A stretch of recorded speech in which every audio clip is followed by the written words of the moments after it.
Alô, moçada, boa tarde. Vamos dar continuidade aos trabalhos aqui no estúdio do AgroMais, o podcast da Sociedade Rural do Paraná. Eu sou a Tassiana Reis e durante esses 9 dias, a gente está tão habituado com 10 dias de Expo que se esquece. Durante a Expo Londrina, estarei com vocês trazendo o melhor do conteúdo de inovação, ciência e tecnologia.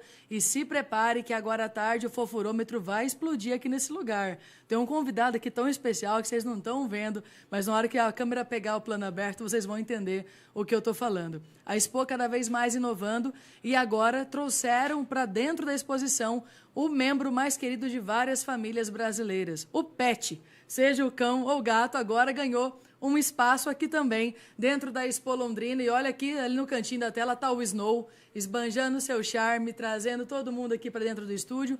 E a nossa dúvida era, será que o Snow vai se comportar? Aí levantaram, será que nós, os humanos, vamos conseguir nos comportar na presença do Snow? Então aqui a gente vai descobrir ao longo desse episódio quem vai se comportar melhor. Ao meu lado, para tratar desse tema de tamanha relevância hoje nas famílias brasileiras, está Poliana Tibes, Marcos Calçavara e Doriesa Toni. Sejam muito bem-vindos. Bom dia aí. Boa tarde. Boa tarde, né? A gente fala que aqui o meu bordão é a almoçada. E quando a gente vai colocar a legenda, sai almoçada. Então você lembra disso agora, que já está na parte da tarde, estamos todo mundo na almoçada. É almoço, né? A gente está com sete aqui. Pessoal, muito obrigada de terem aceito o convite. Parabéns também pela iniciativa de estar trazendo esses temas de relevância. E como eu inseri essa questão da familiarização do pet, e a gente estava trocando um pouquinho essa ideia antes, queria conversar contigo um pouquinho, Poliana, sobre como está sendo essa quase humanização dos pets dentro das famílias brasileiras. Na verdade, hoje a gente tem percebido, na verdade, eu falo assim, né, durante o período da pandemia foi muito interessante porque nós percebemos um número crescente de animais, né, tanto sendo comprados como adotados dentro da família. E nesse período a gente percebeu o quanto que eles estão inseridos hoje dentro do contexto da família, né? Então, quando você fala assim, qual é o número de pessoas da sua família? Geralmente eles incluem os cães, né? Ou o gato, né? O pet em si. Então, hoje a gente está percebendo muito isso, muito essa humanização, né? E realmente acaba também levando a uma sobrecarga, vamos dizer assim, sobre esse pet.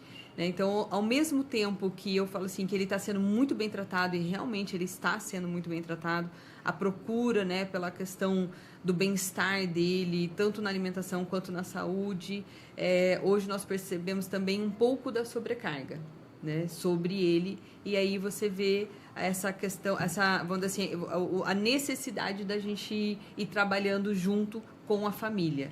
E nesse caso, às vezes a gente esquece que é um pet que tem necessidades especiais Exato. Relacionadas ao animal. E, Marcos, como fica dentro disso todo o conceito do bem-estar, da alimentação, dessa preocupação, dessa inserção, para que eles possam cada vez mais ali ter o seu livre-arbítrio, digamos assim, canino ou felino? Então, hoje os pets, eles têm um papel que eles tiram a sobrecarga das pessoas e trazem isso aí para eles. Então, a pessoa chegar cansada do trabalho, estressada e aí não tá com a cabeça cheia, não sabe o que fazer, e aí visualiza o pet lá, e aí vai, abraça, esquece tudo o que estava acontecendo. E o papel da indústria hoje é a gente ter um alimento completo para deixar o animal feliz e a gente manter essa saúde dentro da casa, porque os pets trazem isso. Então a gente, com toda a preocupação na alimentação, quer trazer isso sempre para que as pessoas possam chegar, ficar tranquilas e o pet tá com toda essa força lá dentro de casa e a gente não ter tanto essa responsabilidade de querer estar forte o tempo todo e tá na paz também, chegar em casa e tá à vontade. Hoje os pets também saem muito de casa, igual a exposição agora tá com um espaço pet friendly, então todos podem trazer os pets para cá e sair, passear junto, trazer o que é família mesmo. Então, não necessariamente estar com o pet só em casa é o que traz hoje. A gente pode estar hoje em todo canto com vários lugares pet friendly aí. Perfeito. E aí entra contigo, Dori, nessa vida. Eu tô me mantendo na low carb, acho que faz uns 10 dias antes da feira, porque a câmera aumenta, gente, aqui na 4K. Aí depois o pessoal encontra e fala, nossa, parece ser mais magra, graças a Deus, né? A gente fica mais aliviado. E com os pets, como que funciona esse equilíbrio nutricional, esse balanço? Também existe uma preocupação nos níveis de cada composição, de como ele vai focado às vezes em desempenho, em bem-estar, como é essa formulação? Exatamente, Tassiana. A nutrição é fundamental para a saúde do animal porque é base. O organismo funciona através dos nutrientes que eu forneço para esse organismo. Então, entregar um alimento completo e balanceado de uma empresa que realmente fornece, confiável, fornece isso, é fantástico. Então, hoje a alimentação não pensa somente na nutrição. Nós focamos no bem-estar desses animais.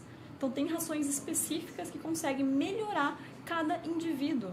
A gente está falando muito de humanização, então é bom citar o tema ansiedade. Hoje os animais acabam sendo muito ansiosos por essa humanização e proximidade. O meu tem alopecia de estresse e toma melatonina, então ele é pouco ansioso, o bichinho. Para dormir, para ficar mais tranquilo. Sim. E na nutrição pet, na nutrição do cão e do gato, nós conseguimos trazer isso também. Inclusive a gente desenvolveu uma ração calmante para o cachorro, que vai em ingredientes que facilitam isso. Então tem uma formulação bem forte, que deixa o cachorro bem forte, bem ativo e ajuda o comportamento do cão. Então a gente já teve relatos do cão que acabou melhorando junto com o produto, e isso aí do estresse que você tinha comentado, Poliana, o cachorro com um alimento específico para isso já tem facilitado.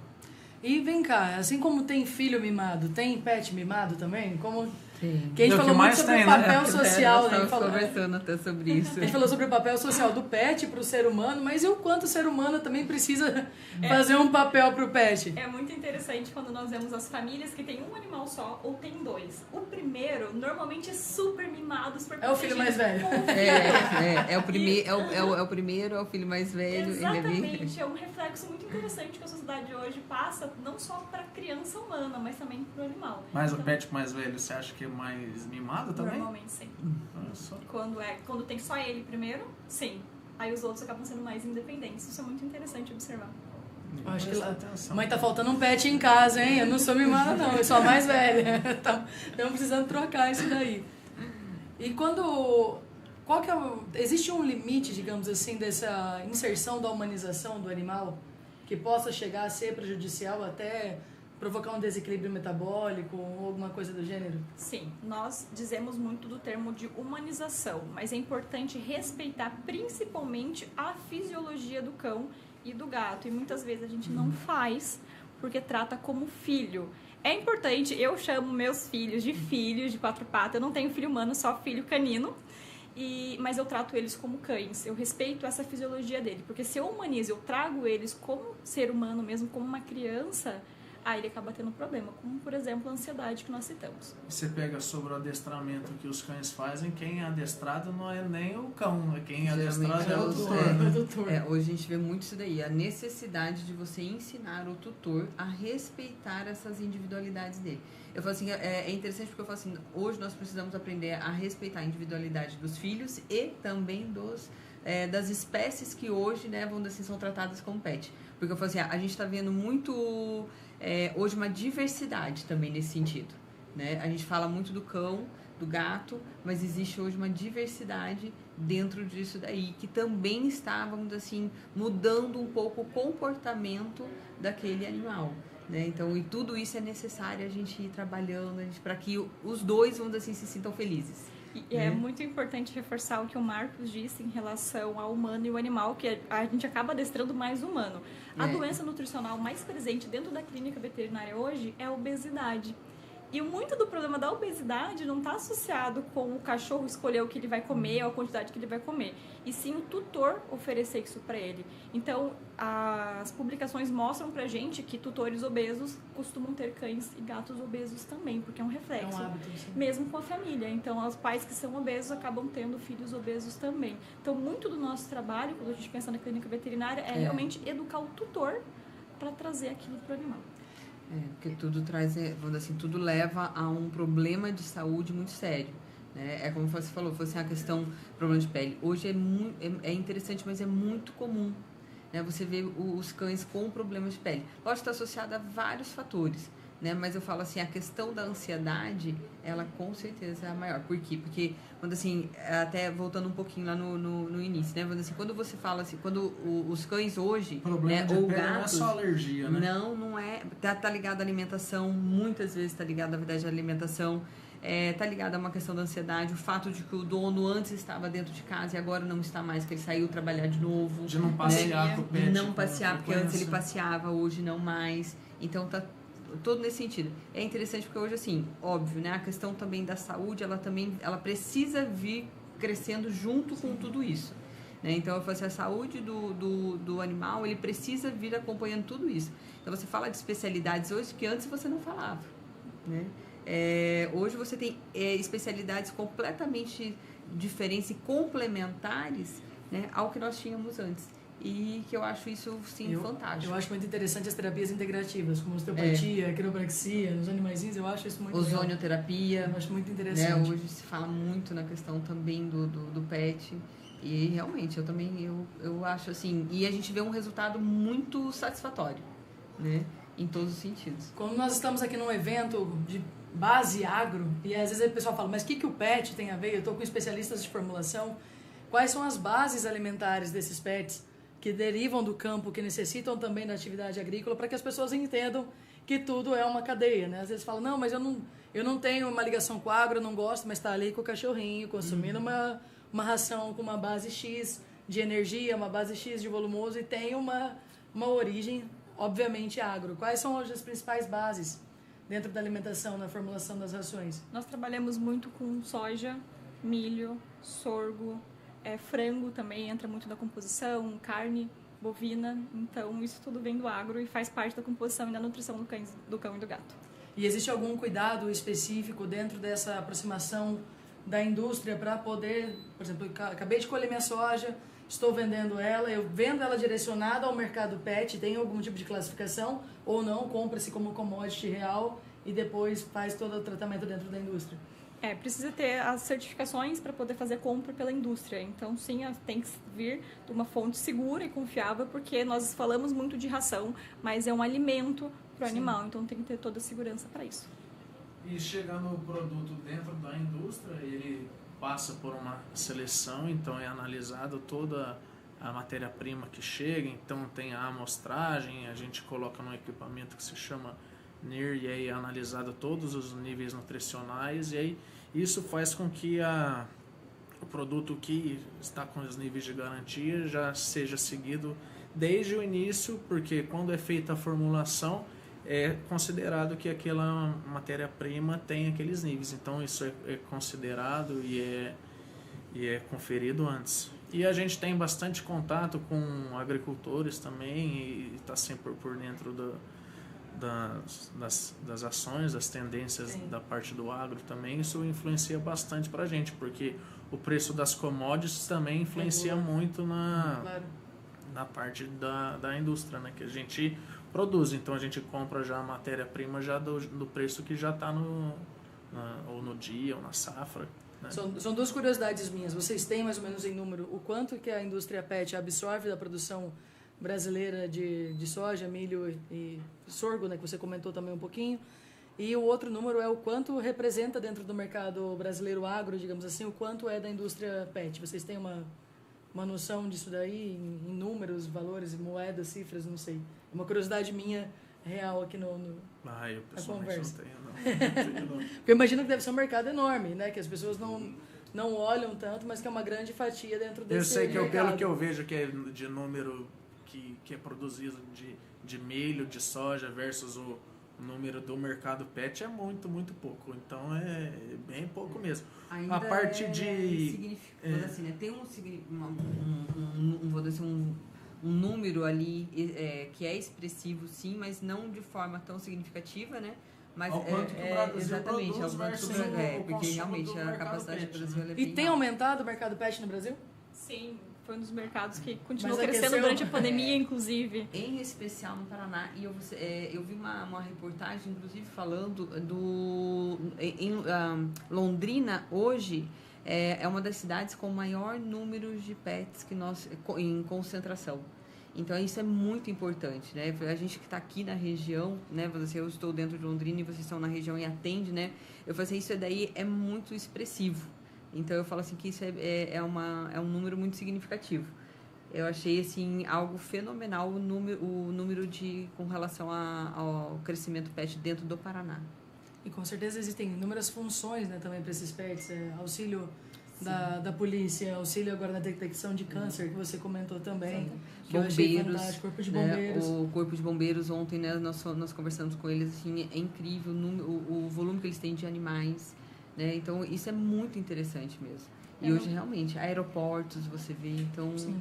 Hoje nós temos mais cães e gatos em casa do que crianças. E é uma tendência, acredito eu. Vai aumentando conforme o tempo. E o gato tem crescido bastante também, que a gente fala muito de gato. O gato era muito estigmatizado, né? Gato é traiçoeiro, gato é isso, gato é aquilo. Eu Agora sempre tá falo quebrando. assim, quem pega um gato pra tentar falar, vou ver se me acostuma, ele acaba pegando dois, daqui três, a pouco aparece 3, 4, que daí você fala assim, meu Deus do céu. E o gato vai aparecendo. Eu acho que eles devem ter uma língua que eles chamam. Vem aqui, vem aqui, tem comida. Pode vir, é quentinho, né? A minha casa é assim. O Brasil é um país muito cachorreiro ainda, então o pessoal gosta muito de cães, a população de cão é o dobro da população de gato, mas segue a tendência internacional de países de primeiro mundo, onde o gato tem um crescimento maior. Então a gente visa, assim, daqui a alguns anos a população de gato ultrapassar, inclusive, a população de cães. E uma dica em termos de zoonoses, controle e tudo mais, porque às vezes a gente tem aquele negócio tão grande como um pet e esquece das vacinas, esquece de manter a saúde dele em dia. Então, como ter assim uma rotina, um calendário previamente montado na cabeça para que os tutores não deixem isso passar, para manter a saúde dos animais? Tem alguma dica dos tutores? Hoje eu diria assim para você que o principal ele está realmente dentro dos estabelecimentos. Porque eu falo assim, o dono em si, é óbvio, ele tem a carteirinha de vacinação ali, né? Eu falo assim, as carteirinhas de vacinações precisam vir com as orientações, eu acho isso muito importante. Mas o estabelecimento, ele sempre ligar, olha, né, a vacina está vencendo ou coisa e tal. Então, isso daí eu acho, assim, que é uma coisa que se uma deve ferramenta fazer. de gestão, um CRM ali, né? Fazer Exatamente. Um gerenciamento de clientes. Porque é uma forma também de você cuidar, né? Falando assim, porque é normal a gente esquecer no nosso dia a dia. Né? Passa a hora que você vê, poxa, tá vencida, né? Passou o tempo e tal. Lógico, eu falo assim, toda vacina, ela também tem um prazo após, né, vamos dizer assim, aquele vencimento. Mas você tem que tomar muito cuidado para você não passar. Né? Então, eu acho assim, que o local onde você faz a vacina é muito importante que eles procurem fazer isso. Eu tô até perguntando, eu tomei uma mordida na coxa faz uma semana.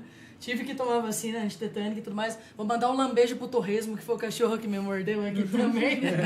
E era pequenininho. Aí eu cheguei no negócio, o pessoal falou assim, nossa, moça, você foi mordida por um pitbull? E eu fiquei com vergonha. Não é. Eu fui mordida por um salsichinha, gente. Ele não, pulou mas olha, eu falo, e pegou aqui na minha coxa e fez um estrago enorme do negócio. Mas os pequenininhos são piores nesse sentido. Exatamente. Eu falo, é muito engraçado ver eles, assim, porque realmente os bichinhos, assim, eles são nervosos. E o dentinho deles são afiados. A pressão, né? A pressãozinha. E muitas vezes a gente acaba tomando muito cuidado com o grande. E aí você vai com tudo no pequeno e recebe o... E qual é um cuidado, e olha que eu me aproximei ainda dele e tudo mais, mas já que tocamos nesse assunto, qual é um cuidado que uma pessoa deve ter ao se aproximar de um animal, de um pet? Já não colocar a mão direto na boca, né? Respeitar o espaço. Eu falo assim, dele. você precisa muito observar o comportamento do pet ali na sua frente, porque ele não quer, nem sempre ele quer. Eu falo assim, aquilo, não é porque né? Eu ele não falarei nada, mas haverão sinais. Exatamente, E aí você percebe assim, porque assim como uma criança, quando você se aproxima de forma brusca, ela fica com medo e vai para trás, o cão é o que ele vai fazer? A hora que você chega, fala, ai que belezinha, e vem pra cima dele, a tendência dele é assim, ou pra lá, ela vai me machucar, e ele vem pra morder, né? Ou, às vezes, ele te dá uma rosnada, assusta, enfim. Então, eu sempre falo isso, falo assim, olha, chega, pergunta, né? Falando assim pro tutor, fala assim, ele é dócil, posso passar a mão, né? Então, na maneira como você fala isso, o tutor, ele já vai posicionar o cão para que a pessoa possa receber né? Vamos assim, dar o carinho nele. Ou seja, novamente, uma questão de respeito, né? Exato. De respeitar limites. Porque tem isso daí, eu falo assim, né? Todos os animais, a gente vê muito assim, a questão do cavalo, a maneira como você chega, né? O lado que você posiciona, o cachorro também tem isso. E o gato, daí nem se fale, né? O gato tem você que dar prova, olha. né? O gato tem escravos humanos. A gente teria que trocar o rumo dessa conversa. No caso do gato, não toque. Não toque. Não toque. Deixa que ele vai vir pedir. É certeza absoluta que se ele quiser, ele vai vir pedir e vai exigir. E às vezes ele pede, você passa a mão e ele te morde. Exato. Não era assim que eu queria, era mais pela direita, ainda tem esse detalhe. Você tocou num ponto que eu não gostaria que você tocasse. Você invadiu a minha privacidade, né? É bem assim. Até o gato preto e o Golden Retriever, né? Isso acontece nas relações humanas. Um é o Golden, o outro é o gato preto e estão se batendo ali. Eu gostaria de pedir para vocês, para que a gente pudesse se encaminhar para o fechamento desse bate-papo, que cada um faça a sua consideração a respeito de um tema que acredito ser um desafio. Com o crescente das mídias, né, das redes sociais, tem muita gente dando muita dica a respeito das coisas. Então, como que a gente pode filtrar essas informações, validar essas informações, para que nossos pets tenham cada vez mais hábitos de vida saudáveis e possam passar mais tempo com a gente, que no fundo é o que todo mundo quer, ter a companhia do seu animalzinho até quando a fisiologia dele permitir. Eu diria assim para você realmente sempre observar quem é que está falando ali, né? Vamos dizer assim, se ele é um veterinário, se ele é uma pessoa especializada naquele assunto, porque hoje não basta a formação, ela é importantíssima, ela te traz uma visão geral, mas quando você está falando de um assunto específico, é muito importante que você realmente veja se ele é um especialista naquilo, para que realmente você não cometa o erro, né, de fazer algo, né, vamos dizer assim, que não seja apropriado, principalmente para a raça do animal que você tem em casa. Então, essa para mim é a dica principal. Perfeito, ela se posicionou exatamente da forma. Temos que saber quem que está passando aquela dica para entender se a pessoa tem a capacidade de transmitir aquelas informações. Pessoa, né? Às vezes tem até quem tem essa credibilidade e aí quer fazer um caos em cima de um assunto. Então, tem várias posições das circunstâncias que estão sendo ditas, né? E quem quiser vir aqui para o parque e acompanhar a Expopet, como funciona? Pode vir com o animalzinho? Como que tá isso daí? Só trazer o cachorrinho aí, o gatinho. O gato é mais difícil, né? São poucos Traz gatos na que vêm mochilinha. na coleirinha ali. Aí tem algumas que vir na regras, coleirinha. né? Mas eu falo assim, mas graças a Deus, hoje, né, vamos dizer assim, a Expo sendo pet friendly, isso daí é muito importante, porque realmente tem muita gente que quer, né, trazer e eu acho que é legal. Então, estamos aí, Não preparados precisa para deixar o isso. cachorro em casa, pode trazer passear junto, que é perfeito. Nós temos água nos stands para os Exato, animais, então eles vão ser muito bem recebidos. Estamos esperando, inclusive, Tem por alimento, eles. tem bastante produto para ser visualizado aí, conhecer a marca da Snow Dog, que é uma marca natural muito boa para ser conhecida. Perfeito, pessoal. Muito obrigado pela participação de vocês. E você que nos acompanha agora, ainda aumentou o combo, você pode vir com a sua família e ainda trazer o pet. E a Dorê comentou aqui sobre o ponto de hidratação de pets, e eu gostaria de lembrar vocês que o parque também tem mais de 40 pontos de hidratação para que você possa se manter bem nesse calorão que faz aqui em Londrina. Lembrando também que o principal acesso está com dificuldades de deslocamento devido a obras na Avenida Tiradentes. Então você que vai se direcionar ao parque, venha pela PR 445, que vai ser um pouquinho mais tranquilo. Paz e bem, e nos vemos no próximo episódio.